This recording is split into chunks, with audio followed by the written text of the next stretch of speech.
बीडमध्ये पूरग्रस्त भागात अजित पवारांकडून पाहणी दौऱ्याला सुरुवात। बीडच्या पिंपळघाट परिसरात पूरग्रस्त भागात अजित पवारांकडून पाहणी। उद्धव ठाकरे आज पूरग्रस्त मराठवाडा जिल्ह्याच्या दौऱ्यावर, नुकसानीची करणार पाहणी।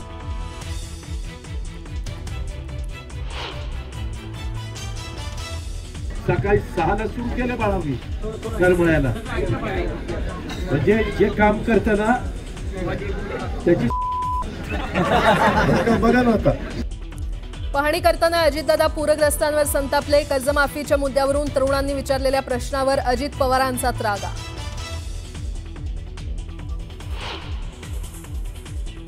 सरसकट ओला दुष्काळ जाहीर करा, एकरी किमान 30,000ची नुकसान भरपाई घोषित करा। केंद्रानं बिहारप्रमाणे महाराष्ट्राला मदत द्यावी, राज ठाकरे यांचं मुख्यमंत्र्यांना पत्र।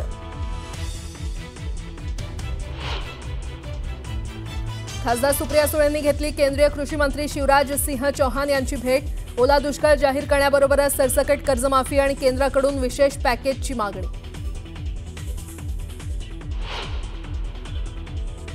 भाजपसह शिवसेनेचे मंत्री आमदार आणि पूरग्रस्तांना मदत करणार। 1 महिन्याचं वेतन पूरग्रस्तांच्या मदतीसाठी देणार।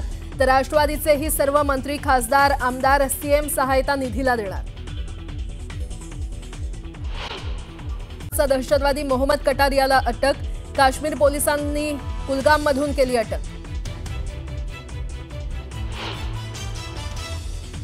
लडाखमधील हिंसाचाराला सोनम वांगचुक जबाबदार, केंद्र सरकारनं केला आरोप। नेपाळमधील जेनझी आंदोलनाप्रमाणे हिंसाचार घडवण्याचा कट।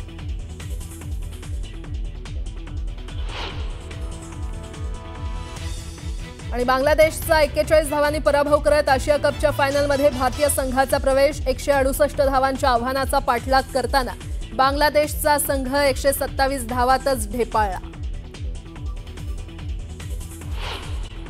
बातमीपत्रामध्ये आता पाहणार आहोत सकाळच्या महत्त्वाच्या 100 बातम्या अतिशय वेगवान स्वरूपात। सुरुवात करूयात।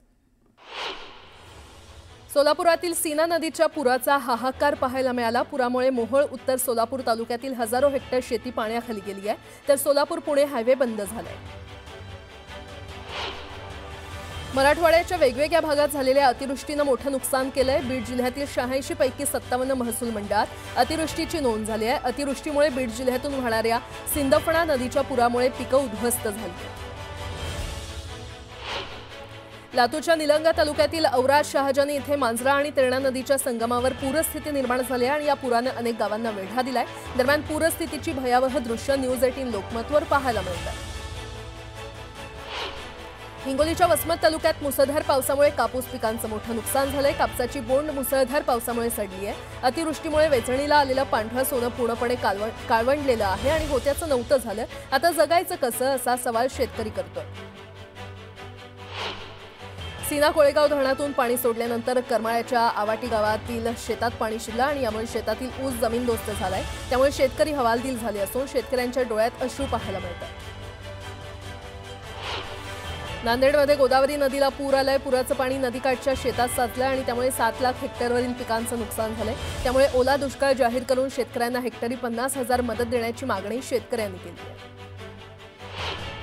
नांदेडमध्ये गोदावरी नदीला पूर आल्यानं नदीकाठच्या काही भागात पाणी शिरलं। नदी समीराबाग परिसरातील घरात 3 जण अडकले होते। दरम्यान महापालिकेच्या अग्निशमन विभागानं अडकलेल्या 3घांची सुखरूप सुटका केली। जायकवाडी आणि माजलगाव धरणातून सोडण्यात आलेल्या पाण्यामुळे परभणी जिल्ह्यामध्ये गोदावरी नदीनं धोक्याची पातळी ओलांडली आहे। नदी पात्र सोडून वाहू लागली असून नदीकाठच्या शेतांमध्ये पाणी शिरलंय, तर अनेक घरांमध्ये पाणी शिरल्यामुळे मेंढरं, कोंबड्या आणि जनावरं वाहून गेली आहेत। दक्षिण सोलापूर तालुक्यातील हत्तूर गावात अडकलेल्या 2घांची सुखरूप सुटका करण्यात आली आहे। सांगली जिल्हा आपत्ती व्यवस्थापन पथकाच्या वतीनं बचाव कार्य करण्यात आले। सोलापूर जिल्ह्यातील पूरस्थितीचा सामना करण्यासाठी सांगली जिल्ह्यातून बचाव पथक रवाना झालंय। या पथकानं आतापर्यंत 10 लोकांची सुटका केली आहे। हिंगोलीच्या वसमत तालुक्यात 2 दिवसापूर्वी ढगफुटी सदृश्य पाऊस झाला आणि या पावसामुळे आसना नदीला मोठा पूर आला होता। या पुराचं पाणी ओसरलं, मात्र शेकडो एकर शेतामध्ये अजूनही पाणी साचलंय। आसेगाव, टाकळगाव, कन्हेरगाव, रुंज, गुंज या गावांच्या शिवारातील हळद, सोयाबीन, कापूस, मूग या पिकांचं मोठं नुकसान झालं। अतिवृष्टीमुळे शेवगाव तालुक्यातील शेतीचं मोठं नुकसान झालंय। बोधेगाव, राणेगाव येथील शेतकऱ्यांच्या झेंडू आणि कांद्याचं मोठं नुकसान झालंय।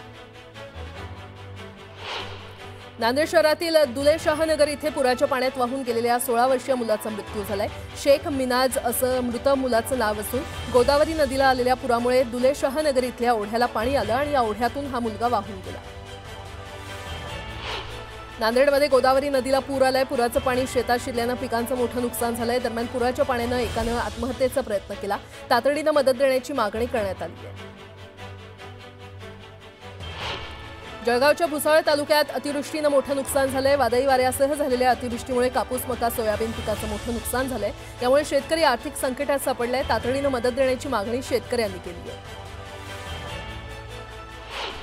छत्रपती संभाजीनगरच्या वैजापूर तालुक्यात ढगफुटी सदृश्य पाऊस झाला। या शेती पिकाचं मोठं नुकसान झालंय आणि त्यामुळे शेतकरी आर्थिक संकटात सापडलेला आहे। तातडीनं आर्थिक मदत देण्याची मागणी शेतकऱ्यांनी केली आहे।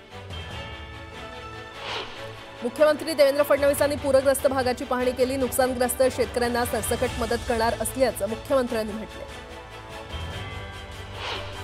धाराशिवच्या करंजा गावातील नुकसानग्रस्त भागाची एकनाथ शिंदेंनी पाहणी केलेली आहे। यावेळी पालकमंत्री सरनाईक आणि आरोग्यमंत्री आबिटकरांचीही उपस्थिती होती। दरम्यान नुकसानग्रस्तांना मदतीचं आश्वासन देण्यात आलं।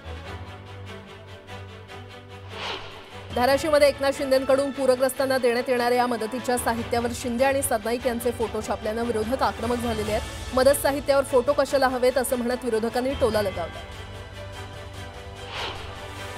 बुलढाणा जिल्ह्याचे दोन्ही पालकमंत्री हरवल्याची पोलीस ठाण्यामध्ये तक्रार देण्यात आली आहे। पावसामुळे शेतकरी पुरता खचून गेलाय। मात्र पालकमंत्री मकरंद पाटील आणि सहपालकमंत्री संजय सावकार यांनी नुकसानग्रस्त भागातील शेतकऱ्यांकडे दुर्लक्ष केलं आणि त्यामुळे आक्रमक शेतकऱ्यांनी पालकमंत्री हरवल्याची तक्रार दिली आहे। मंत्री राधाकृष्ण विखे पाटील यांनी बीडच्या आष्टी तालुक्यातील खडकत भागात पूरग्रस्त भागाची पाहणी केली। यावेळी आमदार सुरेश धस देखील उपस्थित होते। यावेळी अधिकाऱ्यांशी संवाद साधत तातडीनं उपाययोजना करण्याच्या सूचना देण्यात आल्या। करमाळा तालुक्यामध्ये सीना नदीच्या पुरानं नुकसान झालेल्या भागात मंत्री संजय शिरसाट यांनी पाहणी केली। सरफडोह, कोर्टी आणि बिटर गावात पाहणी करत त्यांनी शेतकऱ्यांशी संवाद साधला। लातूर जिल्ह्याच्या औसा तालुक्यातील उजनी इथे अतिवृष्टीमुळे झालेल्या नुकसानीची पाहणी करण्यासाठी मुख्यमंत्री देवेंद्र फडणवीस आले होते आणि यावेळी शिवसेना उबाठा पक्षाचे खासदार ओमराजे निंबाळकर आणि आमदार कैलास पाटील उपस्थित होते। दरम्यान पंजाब सरकारनं ज्या पद्धतीनं शेतकऱ्यांना हेक्टरी 50,000 रुपये मदत केली तर महाराष्ट्र सरकार का करू शकत नाही असा सवाल खासदार ओमराजे निंबाळकर यांनी केला। बीडमध्ये मंत्री पंकजा मुंडे यांनी पूरग्रस्त भागाची पाहणी केली। यावेळी त्यांनी शेतकऱ्यांच्या खरी खाटेवर बसून जेवण केलं। अतिवृष्टीमुळे नुकसान झालेल्या शेतकऱ्यांना तात्काळ मदत करा आणि जर मदत देण्यास दिरंगाई केल्यास महाराष्ट्र जाम करू असा इशारा जरांगे यांनी दिलेला आहे। जरांगेंनी अतिवृष्टीमुळे मोठ्या प्रमाणात नुकसान झालेल्या भागांना भेट देऊन शेतकऱ्यांची व्यथा ऐकून घेतली। चंद्रपूरमध्ये मंत्री अशोक उईके यांनी अतिवृष्टीनं नुकसान झालेल्या भागाची पाहणी केली आहे। चिमुरल तालुक्यात 80% सोयाबीन पीक खराब झालंय। दरम्यान शेतकऱ्यांना जास्तीत जास्त मदत देणार असल्याचं उईके यांनी म्हटलंय। आपल्या प्रत्येक भाषणात वादग्रस्त विधान करणारे शिवप्रतिष्ठानचे प्रमुख संभाजी भिडे यांनी सांगली येथील कार्यक्रमात पुन्हा एकदा विधान करून नवीन वाद ओढावून घेतलेला आहे। दांडिया खेळणं म्हणजे हांडगेपणा आहे असं मत संभाजी भिडे यांनी मांडलंय। तसंच भारत निर्लज्ज लोकांचा देश असल्याचं देखील त्यांनी म्हटलं। तिसऱ्या माळेला पंढरपूरच्या रुक्मिणी मातेस तुळजाभवानीच्या रूपात सजवण्यात आलंय। पारंपरिक ठेवणीतील मौल्यवान हिरेजडित दागिन्यांनी रुक्मिणी मातेचं रूपडं सजलंय। जळगावमध्ये सोन्याच्या दरात वाढ झालेली आहे। 10 ग्रॅम सोन्याची किंमत 1,17,700 रुपयांवर पोहोचली आहे। आंतरराष्ट्रीय बाजारात गुंतवणूक वाढल्यानं दर वाढलेले आहेत। हैदराबाद गॅजेटियर प्रमाणे एसटी प्रवर्गातून आरक्षण देण्याच्या मागणीसाठी बंजारा समाज आक्रमक झालाय। नांदगावात भव्य मोर्चा काढत तहसीलदारांना निवेदन देण्यात आलं। मंचरमध्ये आदिवासी समाजानं मोर्चा काढला होता। यावेळी एसटी प्रवर्गात घुसखोरी रोखण्याची मागणी करण्यात आली आहे। एसटी प्रवर्गातून इतरांना आरक्षण दिल्यास तीव्र आंदोलनाचा इशारा देण्यात आलाय।